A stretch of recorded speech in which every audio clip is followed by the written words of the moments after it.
¿cómo es que Yeshua es el rey de Israel si no lo ungió ningún sacerdote o ningún profeta? ¿Es posible que alguien pueda ser rey sin que haya sido ungido por una persona? ¿Existe en la Torá, en los mandamientos que son para los reyes, un mandamiento específico para ungirlos? Bueno, esto y mucho más vamos a ver en este video.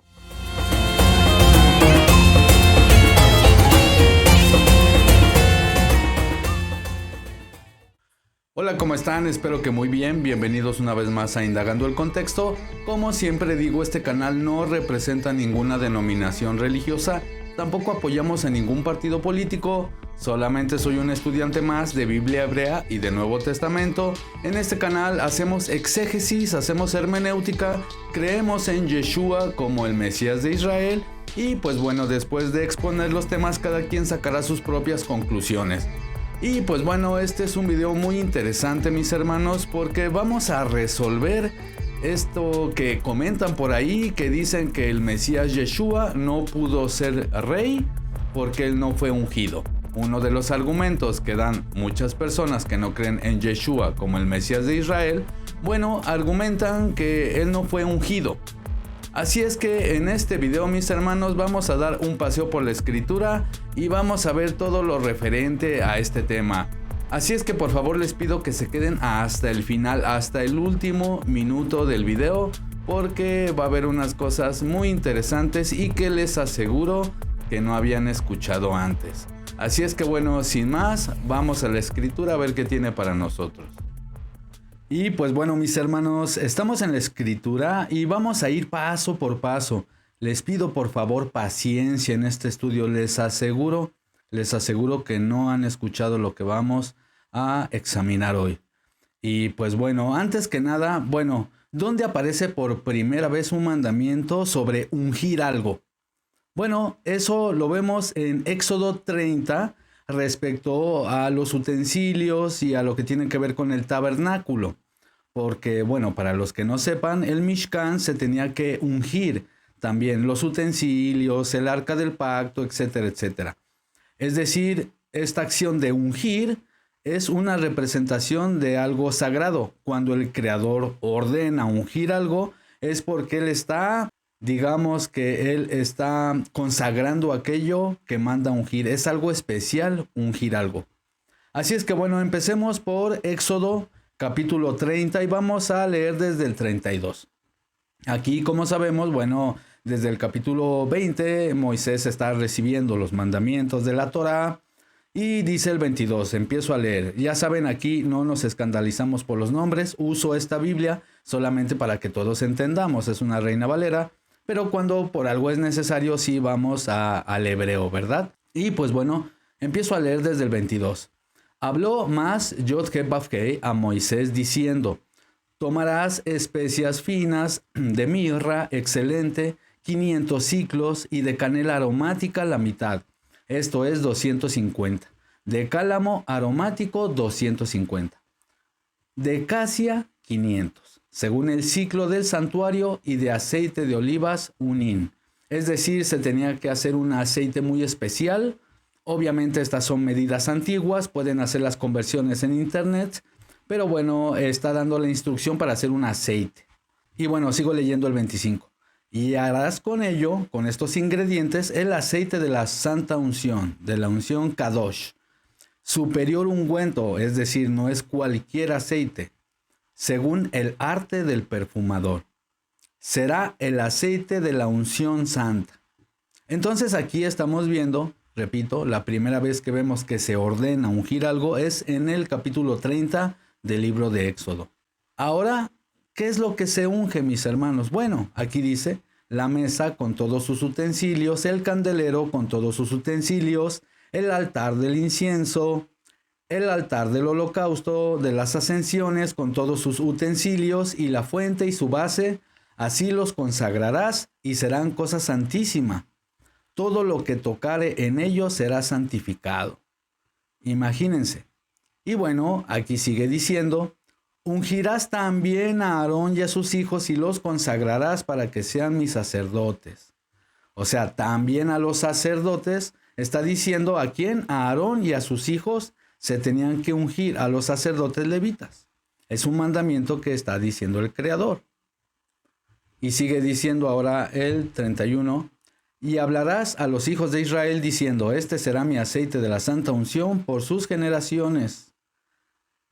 Ojo, está el contexto hablando de Aarón y de los levitas y del tabernáculo, que quede claro.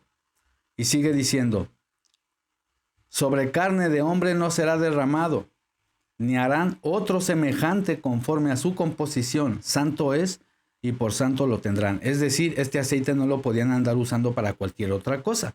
Entonces, bueno, ya vimos que se unge a los utensilios del Mishkan y también a los sacerdotes.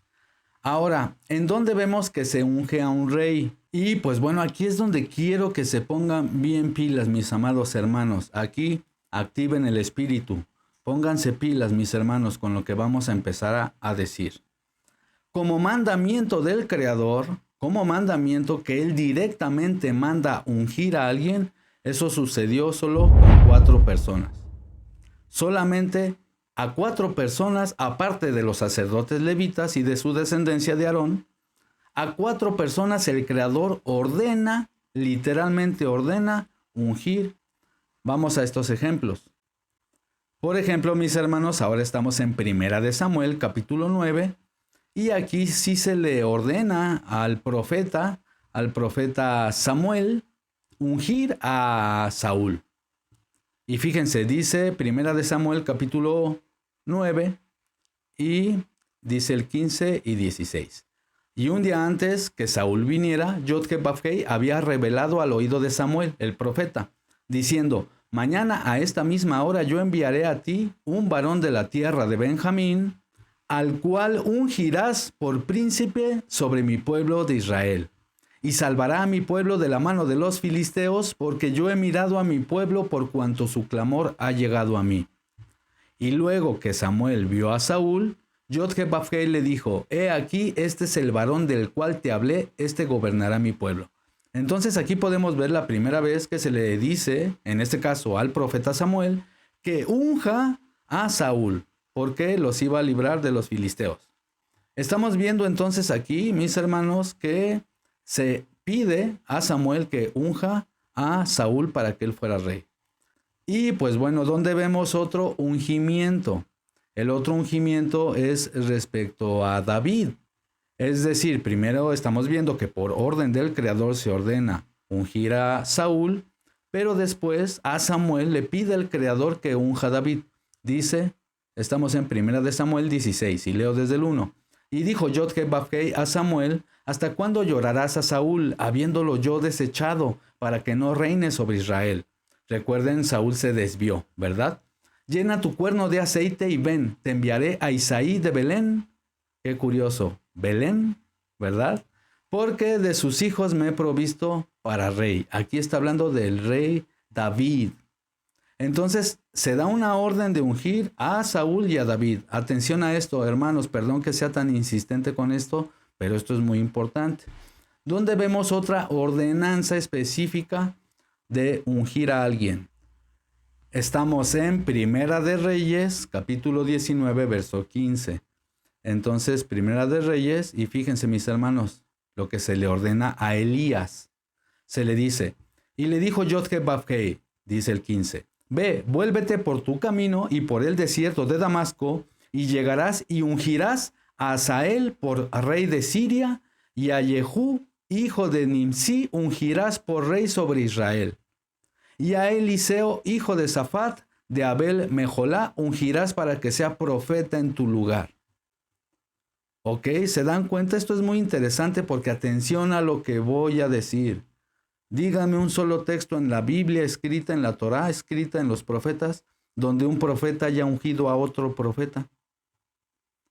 La única vez que vemos que el Creador manda ungir a un profeta es en esta ocasión con Elías. Tomar eso en cuenta, porque vamos a volver a la Torá y vamos a ver si hay mandamientos de la Torá para ungir reyes y para ungir profetas, porque sí vimos que hay mandamientos directos en la Torá para ungir el tabernáculo y los utensilios, para ungir a Aarón y a su descendencia, que son los levitas, pero vamos a ver si dice algo sobre ungir a los reyes o a los profetas. Estas son ordenanzas específicas que el Creador hace, porque después sí vemos que en el pueblo de Israel se ungen más reyes, pero no por órdenes directas del Creador, sino porque David lo dijo, sino porque el pueblo lo dijo, alguien lo eligió al rey. Pero curiosamente las únicas, de hecho 3 ocasiones, si se quiere decir así, que el Creador manda ungir a alguien es a Elías, que manda a ungir a Asael por rey de Asiria, a Jehu, hijo de Nimsi, por rey de Israel, y a Eliseo, a su discípulo, hijo de Safat, para que fuera profeta en tu lugar. Y vimos que también se manda a ungir a Saúl y después también a David, pero nada más, hermanos. Ni siquiera a Salomón. No vemos un texto que diga, y dice Yod-Heh-Vav-Heh, ¿ungirás a Salomón? No. No hay un solo texto en la Torá, no dije en los profetas ni en los escritos, en la Torá, que ordene que se tiene que ungir al rey. No hay un mandamiento que diga, y cuando tengas rey lo tienes que ungir. Atención, pilas mis hermanos con lo que estoy diciendo, espero se esté entendiendo. Es decir, para aquellas personas que argumentan que necesariamente el Mesías, Yeshua, tuvo que ser ungido por alguien, por un profeta o por un sacerdote o algo así. Bueno, yo siempre digo, ¿y dónde hay un mandamiento en la Torá que diga que a un rey se le tiene que ungir? Solamente el Creador algunas veces específicas mandó ungir a las personas. ¿Se está entendiendo, hermanos? Solo vemos textos donde el Creador manda ungir por ejemplo, aquí como ya lo vimos, 1 de Samuel 16:1, 1 de Samuel 9:16 y 1 de Reyes 9:15 y 16. Y vuelvo a recalcarlo, mis hermanos, ¿dónde vemos que un profeta unja a otro profeta? No lo vemos. Nunca vemos que un profeta unja a otro profeta. Es muy interesante eso, ¿no? Entonces, aquí, curiosamente, a Elías le dice que Eliseo será profeta en su lugar. Es la primera vez que vemos, y la única, que se ordena que un profeta unja a un profeta. Vamos ahora a Isaías 61. Atención a esto, mis hermanos. Lo que quiero demostrar es que sí hay ungimiento divino sin la acción física de que se tenga que ungir con aceite. Vamos a esto y después vamos a ir a la Torá a comprobar si hay mandamiento o no para ungir a los reyes. Así es que bueno, estamos en Isaías 1. ¿Y qué dice aquí el profeta Isaías? Porque por supuesto vemos en el Nuevo Testamento que el Mesías, que Yeshua, él cita, haciendo un midrash, si se quiere entender, una interpretación profética, él cita a Isaías 61. Pero veamos qué dice Isaías 61. Dice, el Espíritu, fíjense el lenguaje, es un lenguaje muy poderoso. El Ruach de Yod-Heh-Vav-Heh, el soberano, el Espíritu, el Ruach HaKodesh del soberano, está sobre mí, porque me ungió Yod-Heh-Vav-Heh y me ha enviado a predicar las buenas nuevas a los abatidos, a vendar a los quebrantados de corazón, a publicar libertad a los cautivos y a los presos apertura de cárcel, a proclamar el año de la buena voluntad de Yod-Heh-Vav-Heh, el día de la retribución del Creador, de Elohim, a consolar a todos los enlutados, a ordenar que a los afligidos de Sion se les dé gloria en lugar de ceniza, óleo de gozo en lugar de luto, manto de alegría en lugar de espíritu angustiado, y serán llamados, fíjese el lenguaje tan poético, hermanos, árboles de justicia. Obviamente que no es como que alguien te va a decir, eres un árbol de justicia, no, sino que el árbol da fruto. ¿Me explico? Entonces, fíjense el lenguaje poético de Isaías. Árboles de justicia, plantío de Yod-Heh-Vav-Heh para gloria suya. Fíjense, hermanos, atención a esto. Reedificarán las ruinas antiguas y levantarán los asolamientos primeros y restaurarán las ciudades arruinadas, los escombros de muchas generaciones. No olviden esto que acabamos de leer. Vamos ahora al Nuevo Testamento, mis hermanos.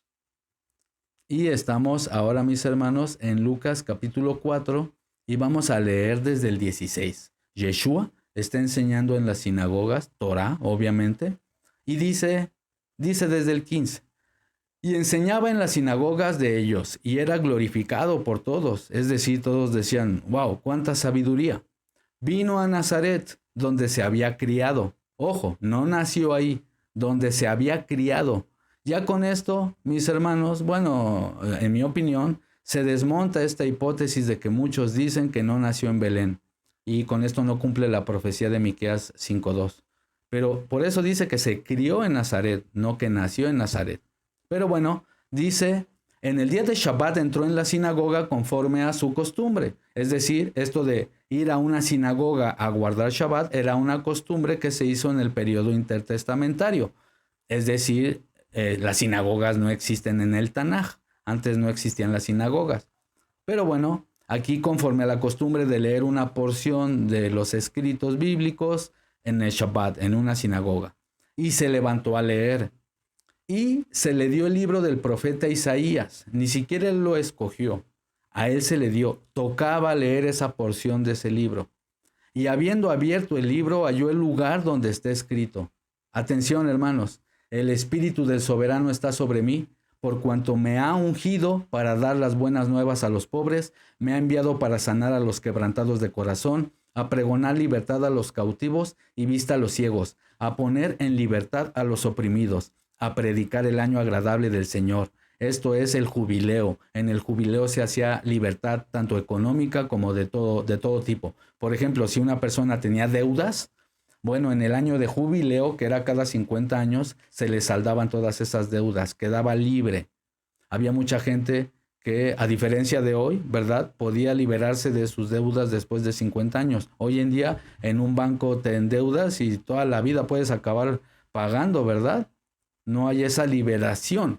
Pero aquí también se está hablando de algo espiritual, hermanos. Esto es espiritual. Él está haciendo un midrash, para que se entienda, por si un judío ve esto. Está haciendo una interpretación de que Isaías estaba hablando de él. Y fíjense, mis hermanos, atención a los que creemos en Yeshua. Fíjense, él sigue diciendo, enrollado el libro, lo dio al ministro y se sentó. Y los ojos de todos en la sinagoga estaban fijos en él. Y comenzó a decirles, hoy se ha cumplido esta escritura delante de ustedes. Imagínense lo que él estaba diciendo en tiempos donde ya se estaba esperando al Mesías. Por eso todos estaban, ¿cuándo viene? ¿Cuándo viene? Porque se estaban cumpliendo ya los tiempos predichos en el Tanaj. ¿Me explico? Para muchos ya estaban a punto de llegar los Olamim, Olam Abba, esta nueva era mesiánica, estaba por llegar, ¿no? Pero esperaban muchos un comandante militar, un Mesías político, un Mesías guerrillero, que acabara con Roma, sin tomar en cuenta que más bien, como está escrito en la misma Torah, cuando el pueblo de Israel pecaba, sería destruido por ejércitos enemigos. Eso lo pueden ver, las bendiciones y las maldiciones en Deuteronomio 28 y en muchísimos otros textos que les voy a poner en pantalla.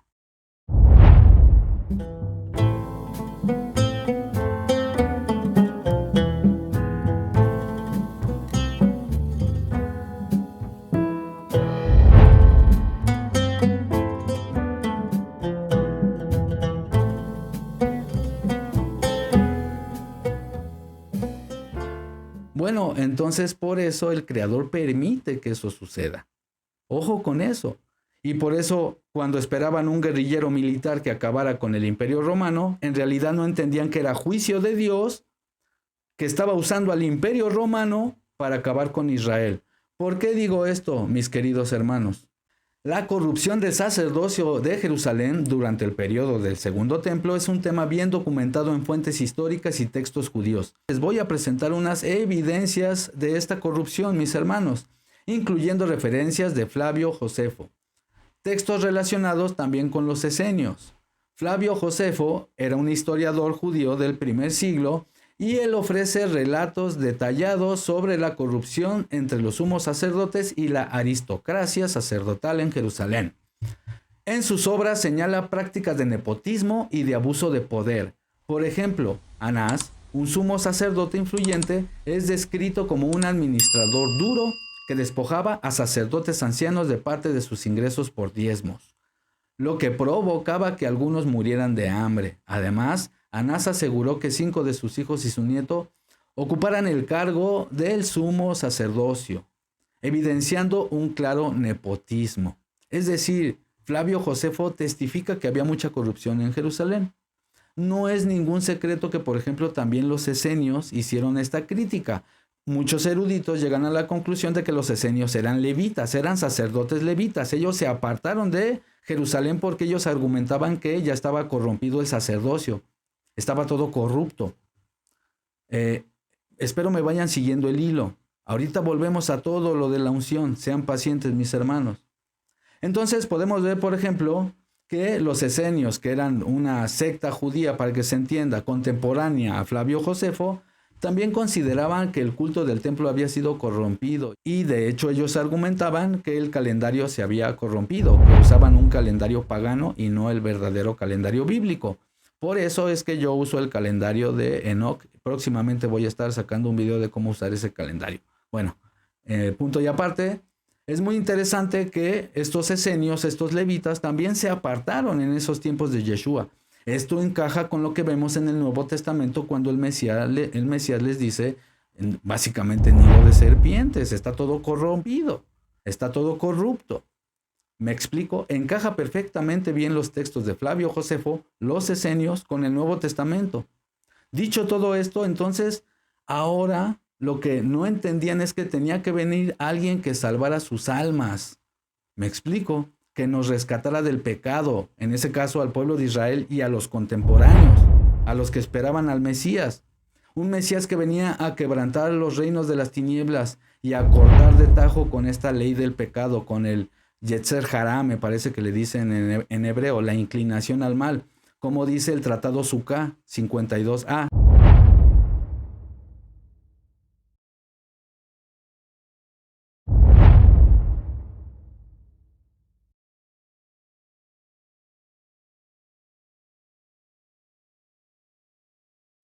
Donde incluso dentro del Talmud se debatía de que este famoso Mesías sufriente o este famoso Mashiach ben Yosef, que debería de morir, y que en algunos textos del Talmud se le conoce como el leproso.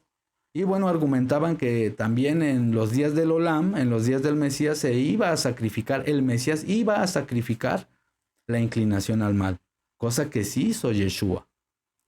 Entonces, nosotros estamos viendo, mis hermanos, que el Nuevo Testamento está diciendo que fue el Espíritu del Creador el que lo ungió. ¿Por qué? Porque no lo iba a ungir un sacerdote corrupto.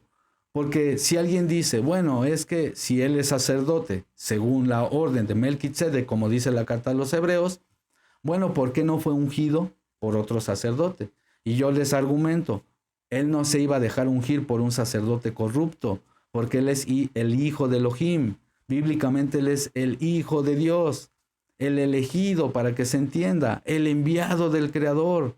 ¿Me explico? El que es santo, santo, santo como el mismo Creador, el que tiene toda la autoridad divina, como dice Daniel capítulo 7, verso 14, que se le da todo dominio, todo poder, toda honra. Y como dicen otros textos del Antiguo Testamento, donde sí deja claro esta singularidad múltiple del Creador, en donde, para que se entienda, él se fractaliza en el Hijo. Es el Hijo, pero en esencia son lo mismo, la imagen visible del Elohim invisible. ¿Me explico?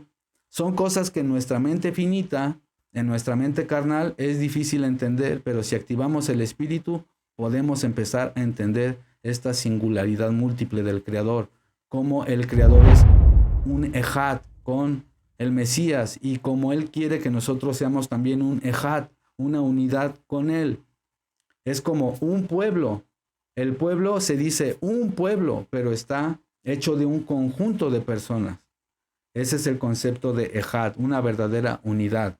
Entonces el Mesías tenía esta Ejad con el Creador, para que se entienda. Y es el Creador mismo el que lo unge, porque ningún sacerdote corrupto lo iba a ungir. Y si Él es el Rey, es el mismo Creador el que lo unge, como estamos viendo en Lucas y como vamos a ver en los siguientes textos.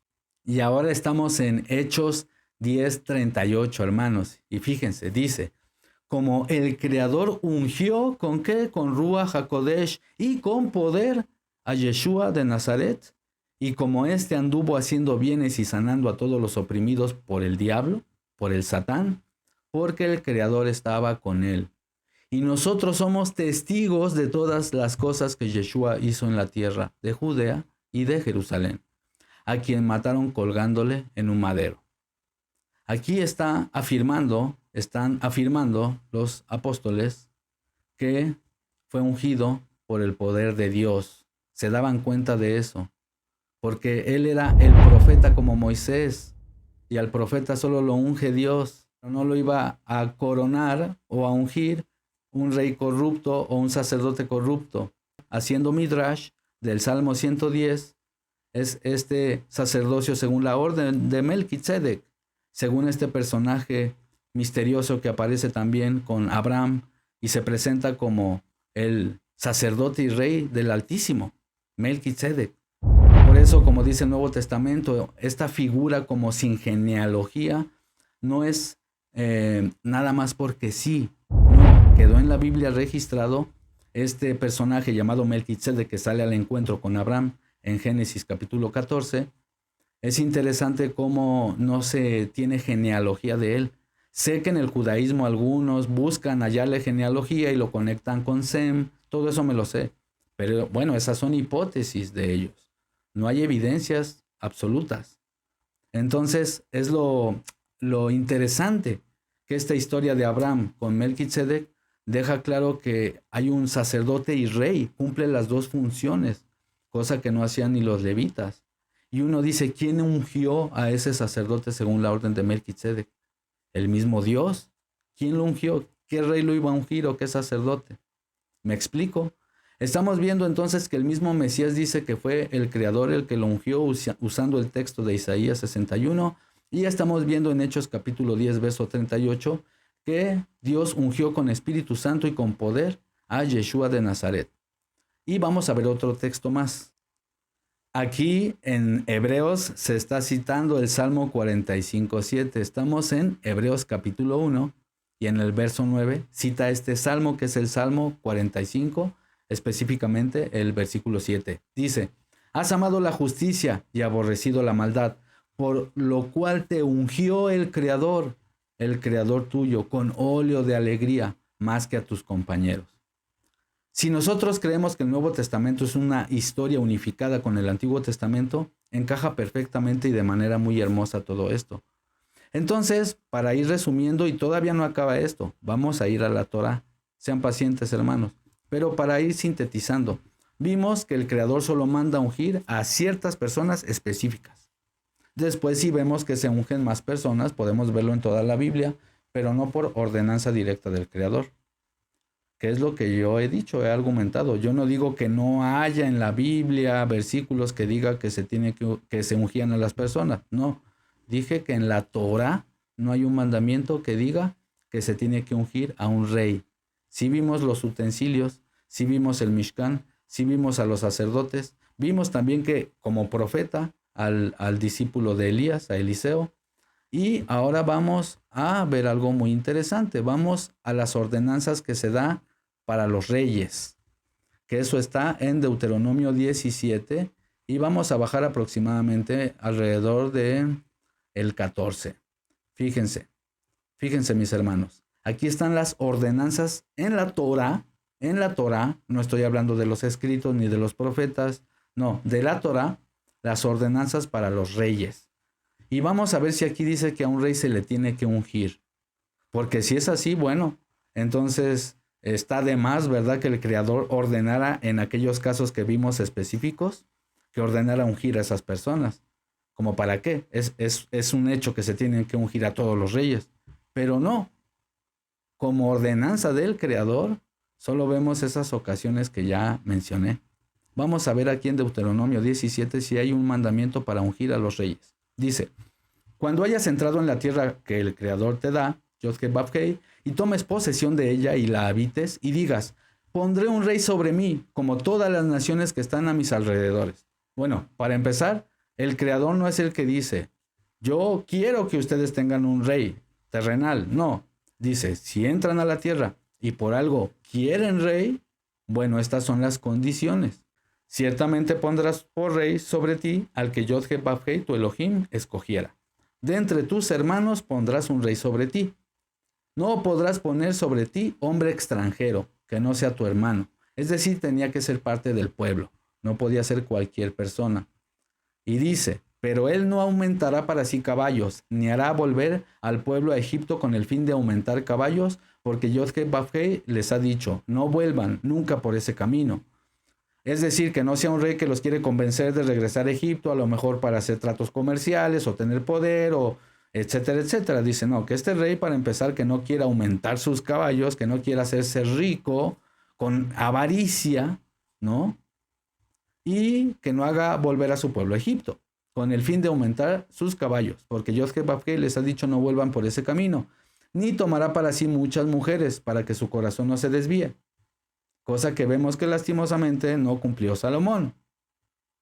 Y dice, ni tomará para sí muchas mujeres para que su corazón no se desvíe, ni plata ni oro amontonará para sí en abundancia.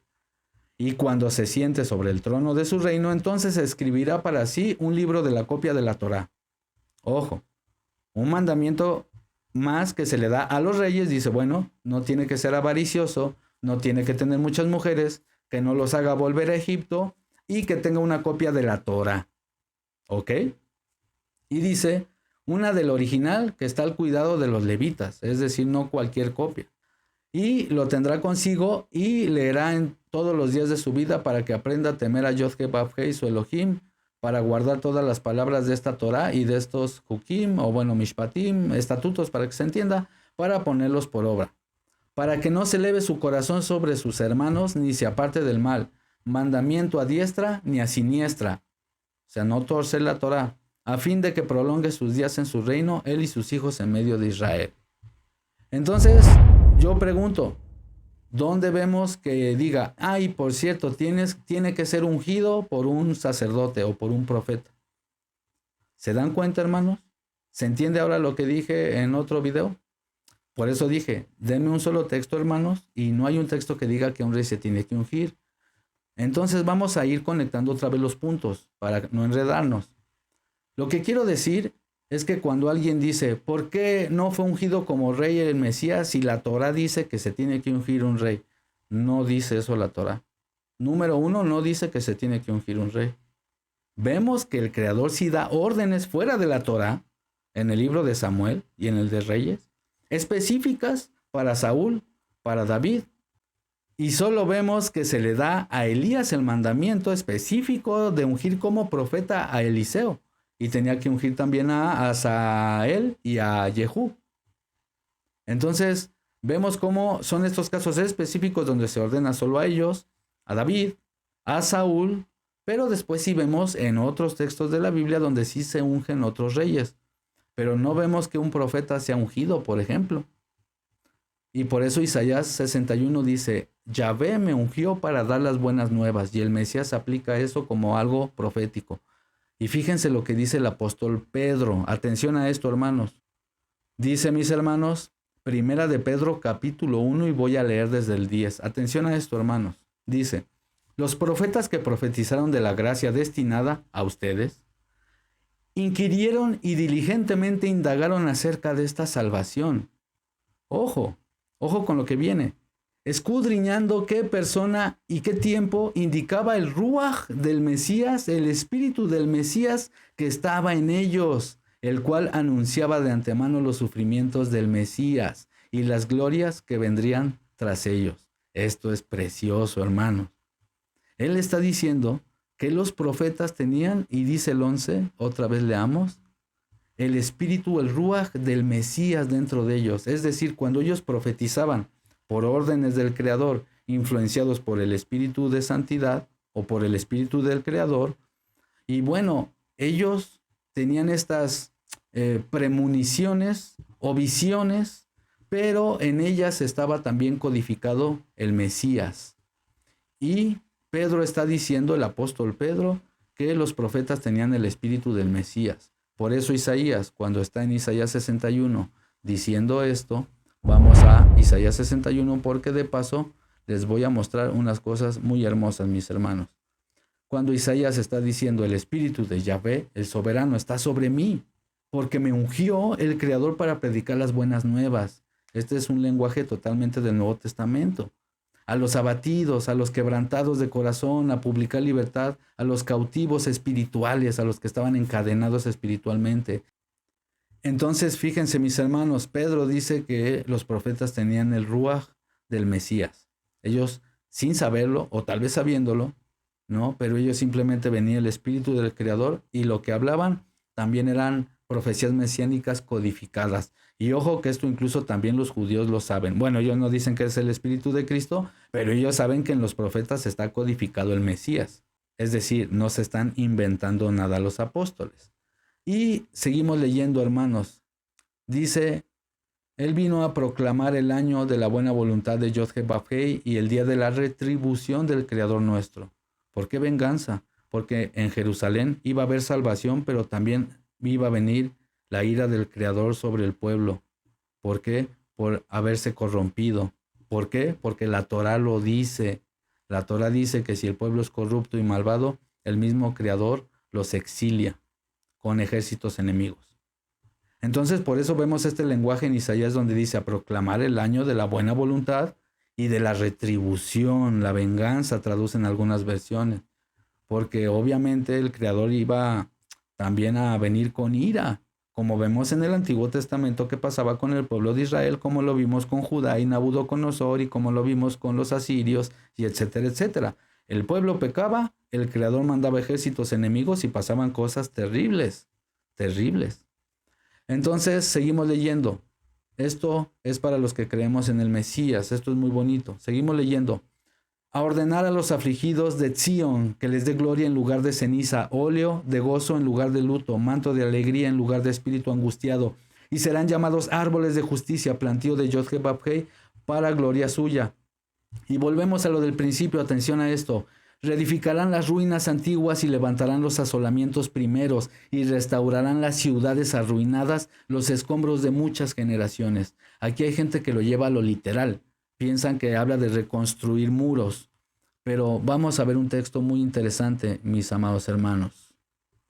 Estamos ahora en Proverbios 25 y vamos a leer el 28. Y dice, mis hermanos, como ciudad derribada y sin muro es el hombre cuyo espíritu no tiene rienda.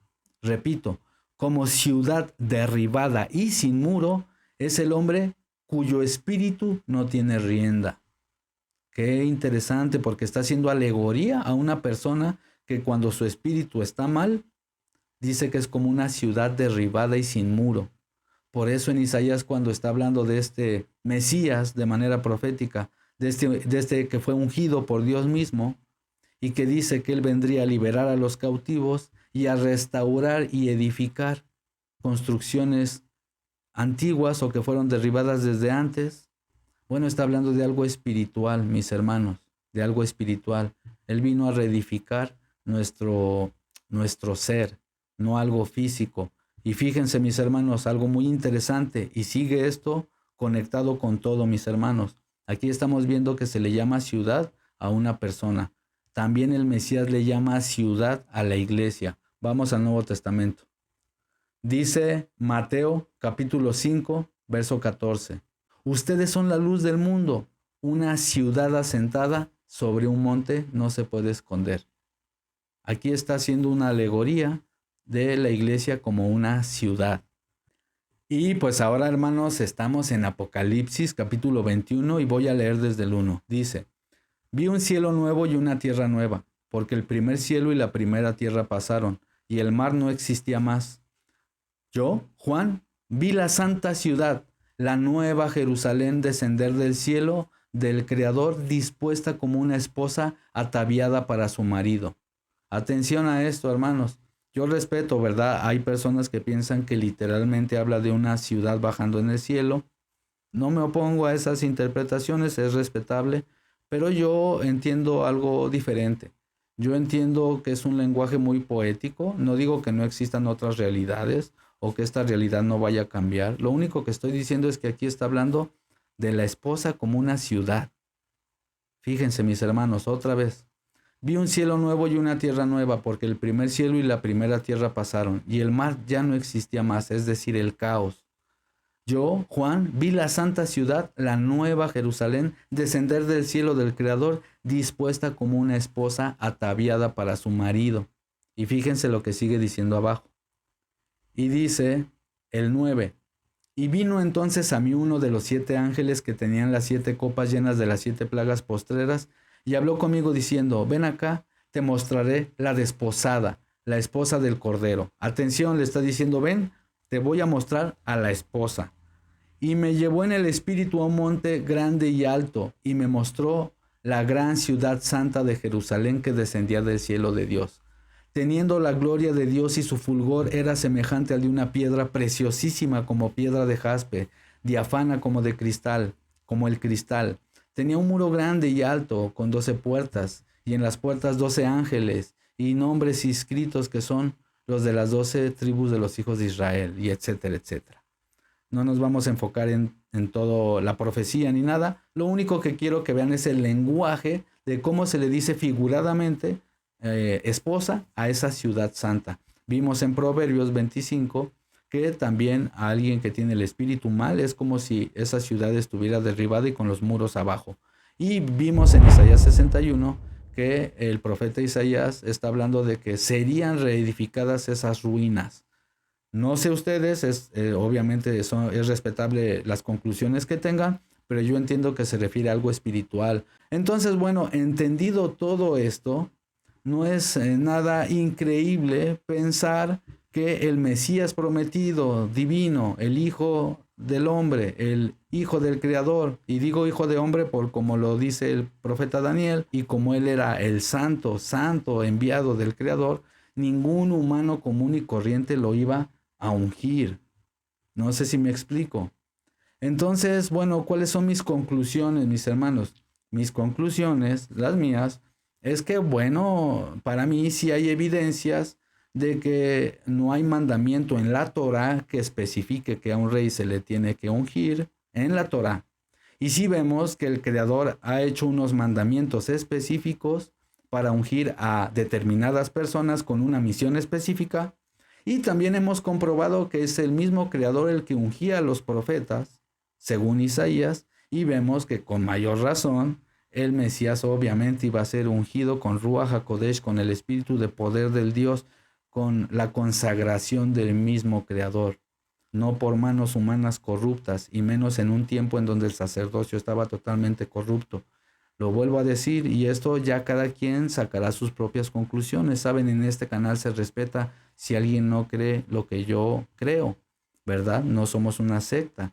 Aquí son libres de pensar como ustedes quieran pensar.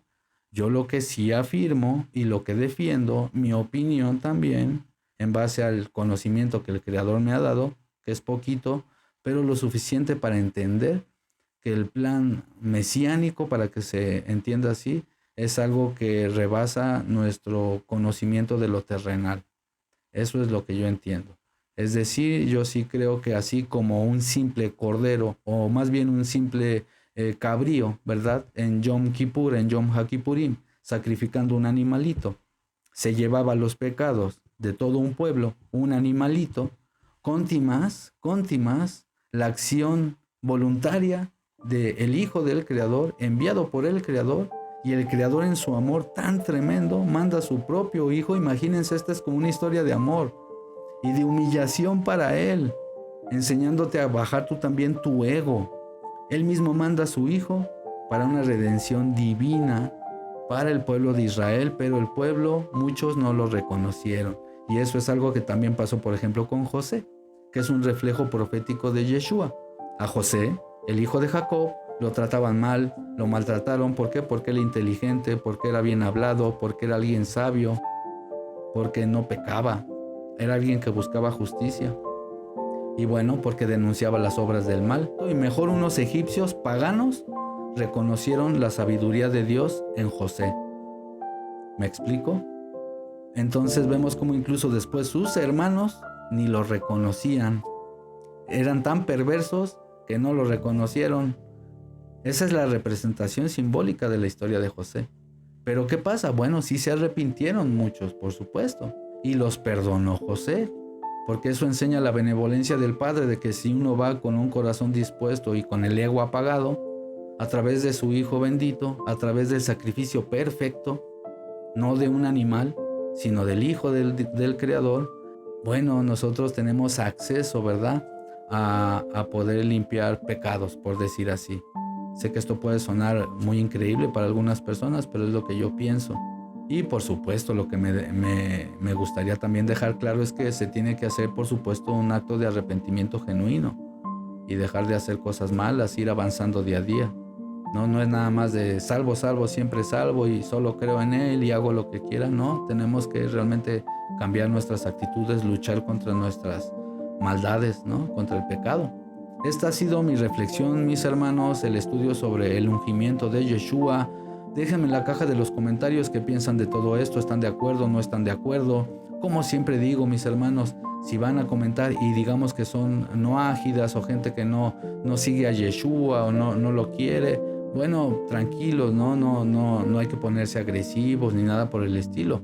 Hasta les puede dar ahí algo a ustedes, ¿no? Mejor tranquilos, un tecito y comentar, refutar si quieren, por supuesto. Aquí todos somos libres en este canal.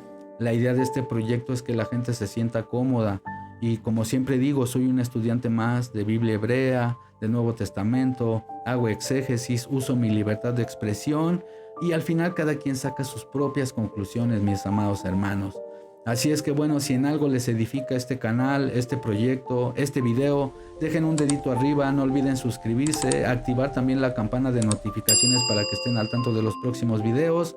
Y bueno, antes de que se vayan, me gustaría dejarles en pantalla unos versículos que quiero que lean conmigo. Y después les va a aparecer en pantalla unos videos que no se pueden perder, les va a edificar mucho, mis hermanos.